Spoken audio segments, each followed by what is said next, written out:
One other NFL story I want to hit with you real quick. Not as bad as, hey, remove your injury guarantee or we're going to bench you. But apparently you got a problem with how the Cowboys. You ever seen Four Brothers? Yeah. Remember Victor Sweet and Four Brothers? I like the way you do business. Apparently you do not like the way the Cowboys are doing business with one Micah Parsons.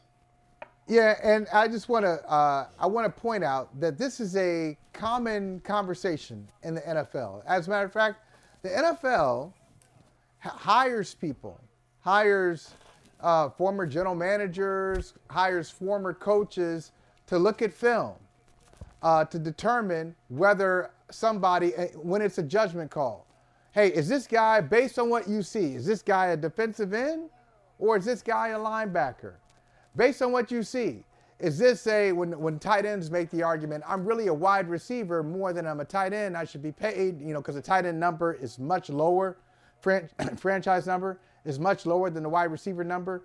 So there are really people watching film right now trying to determine where a guy should be slotted. But that being said, Micah Parsons was drafted as a linebacker. As a rookie, he was compared to Lawrence Taylor, who was a linebacker. He has the ability to rush the passer at an elite level. He has the ability to play the position as a linebacker, drop into coverage, whatever you need him to do. And the Cowboys are designating him as a defensive end to save $2.7 million. Shame on you. Shame on you. Even if you think that he's more like an edge who is masquerading as a linebacker, that's your family. That's your guy. Go ahead. It's $2.7 million. Shame on you with your cheap ass. Okay? This is all about saving a few bucks for Jerry Jones. And by the way, people think the Cowboys, but let me just say one more thing. I'm going to get this out. People think the Cowboys and Jerry Jones will do anything it takes to win a championship because Jerry wants to win. Do you know the Cowboys are at the bottom of the league in cash spending, and they have been for about 10 years. They're cheap. Are they really? They're cheap. Are they really? Yes. So shame on them. That's a They're linebacker. at the bottom of the league in cash spending? Cash spending, you know who else is down there in cash spending? The Patriots. No, I know that. Like the Cowboys are like 31st or 32nd in cash. I'm not talking about the cap. I'm talking about actual cash spending. Now, you can play games with that and say, hey, we had a quarterback. For part of those 10 years, we had some rookies in there who were outperforming their contracts, and this is before the big contracts came in, whatever. I'm just telling you, in cash spending, they're at the bottom of the league. Look it up. But in the case of Micah Parsons, they know better. So I think this is much ado about nothing, to be honest with you. What? Does it matter to you that he played 88% of his snaps at defensive end last season? Does that matter to you? Nope. Okay. I mean, because it's like, if you say his designation as a linebacker and that designation carries an extra $2.7 million, then I can say, yeah, but he played 88% of the time at defensive end. He was a defensive end. And what makes him special is not when he runs backwards, it's when he's running toward the quarterback. But okay, you said a second ago about Russ. Ain't nobody doing favors out here. This is business. Right. So when they sit down at the table, this is really why I say as much ado about nothing. Okay, because maybe they could have done right by their guy and given him that extra $2.7 million on a fifth-year option that chances are he'll never see. Now, this fifth-year option may serve as the baseline in negotiations with his agent, David Mulligetta. But at the end of this process, Micah Parsons is going to get paid. And this development will be a footnote in the story of him being the highest paid defensive player in NFL history. Sooner or later, they're going to have to break him off something real proper like. And there's no way around that. They're not going to be able to play funny with his money. They're just not going to be able to do it. So maybe it's for their cap this year, that $2.7 million, if they carry him on that fifth year option, maybe it helps with cap management this year. But trust me, you're going to get that $2.7 million and more. The other reason I don't think it's a big deal It's okay. I did not realize that the Cowboys were at the bottom of the league in cash spending. I'll accept your representation on that. But just anecdotally, I don't recall Jerry Jones not only paying the people who needed to get paid, but in many cases overpaying people who needed to get paid. Like, I don't remember Jerry Jones sparing an expense on stars.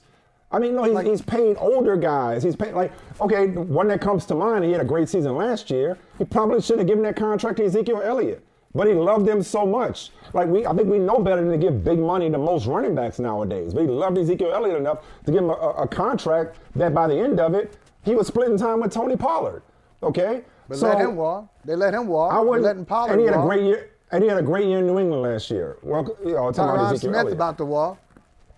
And he's paid Tyron. And Tyron Smith has been paid. Now, he might not have done the best contract for him. What was it, a 10-year deal or whatever he did? But I don't recall. It was an 8. I don't recall anecdotally, I don't recall Jerry Jones not paying his guys, not paying the stars that play for the star. But I do agree with you. It reminds me of The Departed. Do you want to be a cop, or do you want to appear to be a cop? It's an honest question. Most people just want to, does Jerry Jones really want to win a Super Bowl? Does he really want to go all in, or does he want to appear to go all in? Because the latter is good for the brand, as well as, to your point, the bottom line. Well, let me ask you this real quick. I'm going to say this.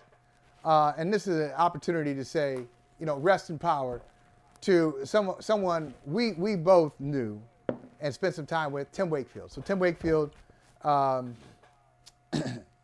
he died from cancer, and so did his wife 5 months later. Really sad story. But Tim Wakefield, tragic, yeah. Former pitcher for the Boston Red Sox, used to say this because he was a starter.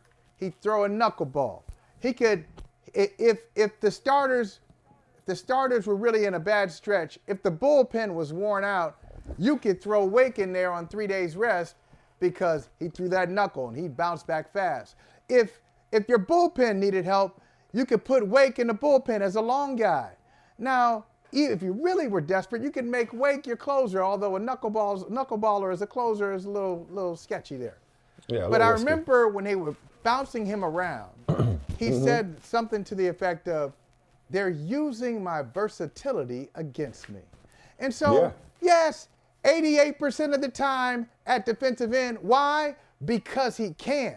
And so it's good for the team during the season. Hey, Micah, can you play corner? I sure can. Can you play linebacker? I sure can. Hey, we need you at defensive end. We need you. Family on 3. 1, 2, 3, family. All this stuff, right? But then when it's time to get paid, well, according to my analytits, you were a defensive end 88% of the time. Take your analytics somewhere. And the same thing happens across many industries. Hey, I'm sure it's happened to you. Michael Smith, you could be an analyst. Michael Smith, you could be an insider. Michael Smith, you could be a host, play-by-play, whatever it is. But when it's time to get you paid, they'll go with the lowest number. We don't know what you are. Come on. Yeah, we don't. Come on. No, Right. no. Come on, man. And it happens. It's happened quite a bit with all pro designations, which affect contract negotiations. Mike, well said. I don't disagree with you. I think at the end of the day, he's going to win. I hope so. So maybe Jerry Jones isn't the free spender that his reputation might suggest. Okay. And maybe I got my head on my ass until I didn't realize that. Okay, fine. But I don't think he's stupid. And, I think when you have a player like Micah Parsons, either you're going to pay him or he's going to sit. And he's not going to play. I'd just be shocked if he might. I'd be shocked if he showed up and played on his 5th-year option. That was surprising. I think this deal gets done, and this is water under the bridge. It would have been the right thing to do. It would have been a nice gesture. It absolutely would have been a nice gesture to say, hey, you know what? We're gonna give you the linebacker designation just cause. It don't Just matter, like, because you're a football player. And we just gonna get this is a placeholder. This is a placeholder anyway. So that 2.7 don't matter. That would have been probably the right thing to do. I don't know what their rationale was. I could see why this would turn people off. But at the end of the day, my man gonna get his money. That's why I'm not really worried about it. So I'm not disagreeing with you, but I'm also not worried about it. Not worried about it. That's fair. Yeah, I'm not worried about it. But I hope he does. Yeah. No, but you're right. And listen, that hit home. That hit home. Hey, thank you for watching Brother from Another. If you haven't hit that subscribe button, go ahead and do that now. Don't forget, you can catch us 3 to 4 weekdays on PeacockTV.com and on Sirius XM Channel 85.